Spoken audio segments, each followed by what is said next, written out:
Hello everyone. पिछले class में हमने पढ़ा था पीएच क्या होता है, पीएच स्केल क्या होता है ना। पीएच को हमने परिभाषित किया था। ओके, किसी विलयन में उपस्थित हाइड्रोजन आयन की मोलर सांद्रता के ऋणात्मक लघुगणक को पीएच मान कहते हैं।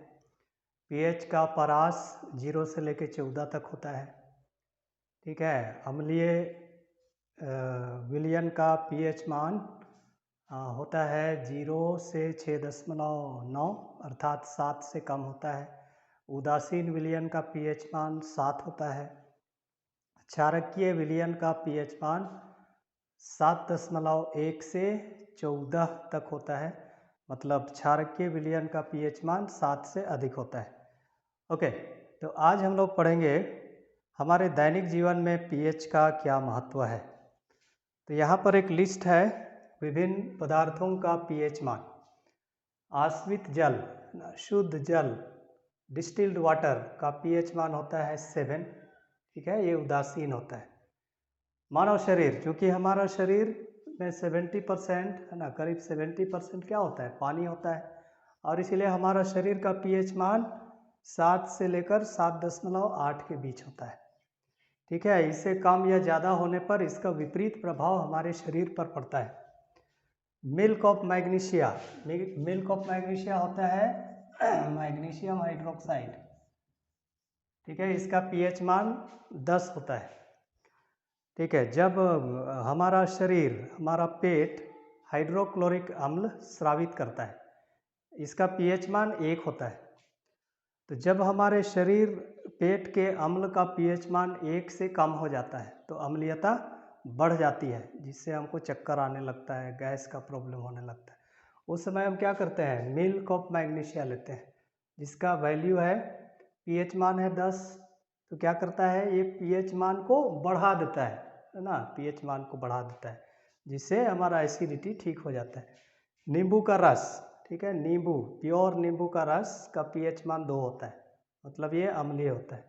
ओके, उदर का अम्ल, पेट का अम्ल, ये हाइड्रोक्लोरिक अम्ल होता है, इसका पीएच मान 1 होता है। सिरका है ना, सिरका विनेगर, इसका पीएच मान 3 होता है। संतरा का पीएच मान 3.5 होता है। सोडा, सोडा का पीएच मान 4 होता है। खट्टा दूध का पीएच मान 4.5 होता है। ताज़ा दूध का पीएच मान 6 होता है। इसलिए देखोगे ग्वाला क्या करता है, ताज़ा दूध में सोडियम बाइकार्बोनेट मिला देता है। ठीक है, सोडियम बाइकार्बोनेट, बेकिंग सोडा, यही होता है सोडियम बाइकार्बोनेट, जिसका पीएच मान 9 होता है। जिससे क्या होता है ना, ये जल्दी दही में नहीं बदलेगा। ठीक है, जल्दी खट्टा नहीं होगा, क्योंकि दही में बदलने के लिए अम्लीय माध्यम की आवश्यकता होती है। तो इसीलिए ग्वाला क्या करता है, दूध में बेकिंग सोडा मिला देता है, जिससे इसका पीएच मान बढ़ जाता है और वो जल्दी दही में नहीं बदलता है। ओके, मानव लार, मानव लार में का पीएच मान 6 से 8 होता है। ठीक है, मानव लार में क्या होता है, टाइलिन नामक एंजाइम होता है। ठीक है, टाइलिन नामक एंजाइम होता है, तो इसका पीएच मान 6 से 8 के बीच होता है। खून, हमारा जो ब्लड है, ब्लड का पीएच मान 7.4। ठीक है, इससे कम हुआ या ज़्यादा हुआ तो भी हमको प्रॉब्लम होने लगता है। ओके, बेकिंग सोडा का पीएच मान 9 होता है। नींबू पानी ना, पानी में हम नींबू का रस डाल दिए तो इसका पीएच मान 12 होता है। और इसीलिए लोगों को जब एसिडिटी की समस्या हो जाती है तो लोग नींबू पानी पीते हैं, इससे क्या होता है, पीएच मान बढ़ जाता है। ओके, कॉस्टिक सोडा, ठीक है, कॉस्टिक सोडा, सोडियम हाइड्रोक्साइड, इसका पीएच मान 14 होता है। अब वर्षा जल, जब वर्षा के जल का पीएच मान 5.6 से कम हो जाता है तब उसे अम्लीय वर्षा कहते हैं। ठीक है, अम्लीय वर्षा होने से क्या होगा, जलाशयों का, ये अम्लीय वर्षा का जल जलाशयों में चला जाएगा, जिससे उन जलाशयों में रहने वाले जीवों, है ना, मछली, मेंढक इत्यादि को, है ना, उनको दिक्कत होगी। ओके, मुंह का पीएच मान 5.5 से अधिक होता है। लेकिन जब ये पीएच मान, हमारे मुंह का पीएच मान 5.5 से कम होने लगता है तो दांतों में सड़न होती है, ठीक है, हमारा दांत का जो एनामेल होता है, ये जो सफ़ेद दिखने वाला भाग होता है, वो बना होता है कैल्शियम फॉस्फेट का। तो जब मुंह का पीएच मान 5.5 से कम होने लगता है तो हमारे दांतों में सड़न होने लगती है। ठीक है, तो इसमें मेन है आपका नौकरी वाला एग्जाम में पूछा जाता है मानव लार का पीएच मान, ओके, रक्त का पीएच मान, मानव शरीर का पीएच मान, आश्रित जल का या शुद्ध जल का पीएच मान, मिल्क ऑफ मैग्नीशिया का पीएच मान, उदर का जो अम्ल होता है उसका पीएच मान कितना होता है। ठीक है, ये 1 2 3 4 5 6 है ना, ये 6 सवाल, ओके, और ये बेकिंग सोडा 7 सवाल। ठीक है, ये सब एरो वेरो टॉपिक नहीं है, सब नौकरी दिलाने वाला टॉपिक है। ठीक है, नेचुरल साइंस में सवाल आते हैं, चाहे वो क्लर्क ग्रेड का एग्ज़ाम हो या ऑफिसर ग्रेड का एग्ज़ाम हो, पीएच से रिलेटेड सवाल रहता है तो इन्हीं में से पूछा जाता है, इसलिए आप इसको याद कर लेंगे। ठीक है, ओके, ठीक, इसको नोट कर लीजिए। उसके बाद हम लोग देखेंगे कि जो अम्ल या क्षारक होता है वो 2 प्रकार का होता है, तनु और सांद्र। तनु और सांद्र क्या होता है इसको हम लोग समझेंगे, पहले इसको नोट कर लीजिए।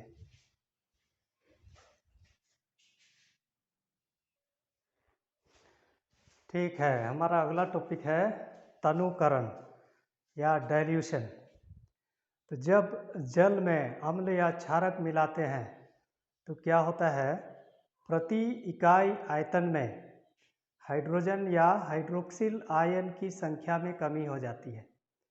ठीक है, जल में अम्ल या क्षारक मिलाने पर H+ या OH- आयनों की सांद्रता में प्रति इकाई आयतन में कमी हो जाती है, इसी को बोलते हैं तनुकरण। जल में अम्ल या क्षारक मिलाने पर H+ आयन या OH- आयन की सांद्रता में प्रति इकाई आयतन में कमी हो जाती है, इस प्रक्रिया को तनुकरण कहते हैं। ठीक है, तो शुरू में क्या होगा, प्रति इकाई आयतन में आयनों की संख्या अधिक होगी। ठीक है, अधिक होगी, लेकिन उसमें हम पानी मिला देंगे। ठीक है, पानी मिला देंगे। ठीक है, मान लिया कि यहाँ पर कोई अम्ल है, ठीक है, अम्ल है, तो इसमें H+ आयन है। ठीक है, H+ आयन है, तो हम क्या करते हैं, इसमें और पानी मिला देंगे तो क्या होगा, प्रति इकाई आयतन में H+ की संख्या में कमी हो जाएगी। ठीक है, अम्ल रहेगा तो H+ आयनों की संख्या में प्रति इकाई आयतन में कमी हो जाएगी, तो इसी प्रक्रिया को बोलते हैं तनुकरण। ठीक है, अब एक सवाल बार बार एग्जाम में पूछा जाता है और वो ये है कि तनुकृत करते समय, ठीक है, किसी अम्ल को तनुकृत करते समय अम्ल में जल नहीं मिलाना चाहिए, बल्कि जल में अम्ल को मिलाना चाहिए। ठीक है, हमको क्या करना है, जल लेना है, फिर उसमें अम्ल डालना है, कांच की छड़ से धीरे धीरे हिलाते हुए डालना है, ना कि पहले अम्ल लिए और उसी में पानी फेंट दिए, वैसा नहीं करते हैं। पहले पानी लेते हैं फिर उसमें अम्ल डालते हैं, ऐसा क्यों किया जाता है? ओके, तो अम्ल का जल में घुलने की प्रक्रिया बहुत ही ऊष्माक्षेपी होती है, बहुत अधिक मात्रा में हीट उत्पन्न होता है, और इस ऊष्मा के कारण, अत्यधिक ऊष्मा के कारण क्या होगा, है ना, अचानक हम अम्ल में पानी डालेंगे तो क्या होगा, अम्ल छिटक कर बाहर निकल जाएगा, जिससे क्या होगा, हमारा हाथ में पड़ेगा तो हाथ जल जाएगा, कपड़ा में लगेगा तो कपड़ा भी जल जाएगा। और इसीलिए क्या करते हैं, पानी लेते हैं, फिर उसमें सांद्र अम्ल को मिलाते हैं, है ना, धीरे धीरे मिलाते हैं, जिससे क्या होता है, जो अत्यधिक ऊष्मा निकलते हैं उसको, पानी तो ठंडा रहता है, इसलिए क्या होता है, वो उस ऊष्मा को सोख लेता है और इसलिए वो बाहर नहीं निकलता है, छिटक कर बाहर नहीं निकलता है। और इतना ही नहीं, अगर हम अम्ल में पानी डालेंगे तो इतना अधिक हीट निकलेगा जिससे क्या होगा, अत्यधिक स्थानीय ताप के कारण जो कांच का बीकर है या फ्लास्क है वो क्या होगा, टूट जाएगा।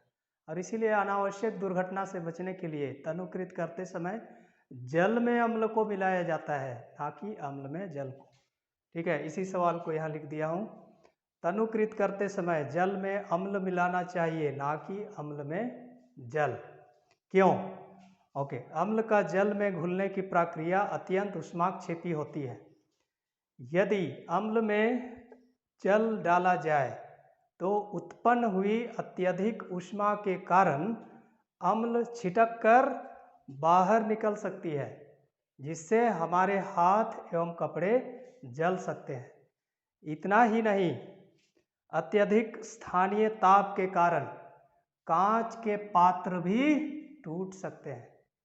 अतः दुर्घटना से बचने के लिए जल में अम्ल को धीरे धीरे कांच की छड़ से हिलाते हुए मिलाया जाता है। ओके, ठीक है, आज के लिए इतना ही। अगले क्लास में हम लोग पढ़ेंगे अम्ल एवं क्षारकों के रासायनिक गुण। ठीक है, पहले हम लोग पढ़ेंगे अम्लों के रासायनिक गुण, उसके बाद क्षारकों के रासायनिक गुण। ओके, ठीक है, बाय।